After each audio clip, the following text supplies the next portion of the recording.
तो गाइस आज मैं जल्दी उठ गया था क्योंकि इसका वजह है आज मैं रनिंग पे गया था। और ये पीछे देख सकते हो कितना ठंड पड़ रहा है, वो कोहरा कितना तेज़ है। अभी फ़िलहाल गेहूं का सीज़न है तो पूरा खेत में पानी वानी चल चुका है, इसलिए कोहरा और ठंड थोड़ा बढ़ चुका है।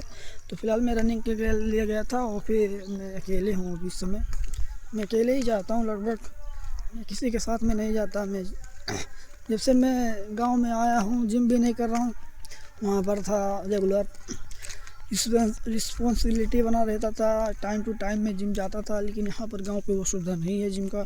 इसलिए मुझे मैं खाली रनिंग कर रहा हूँ और थोड़ा बहुत वर्कआउट कर लेता हूँ 1 घंटा आधा घंटा। इसमें थोड़ा शरीर खुला खुला महसूस होता है। तो आप भी करिए रनिंग, सेहत बहुत ज़रूरी है। कोई साथ नहीं आएगा क्योंकि सेहत ही जो है जो काम आएगा आपका। धन्यवाद।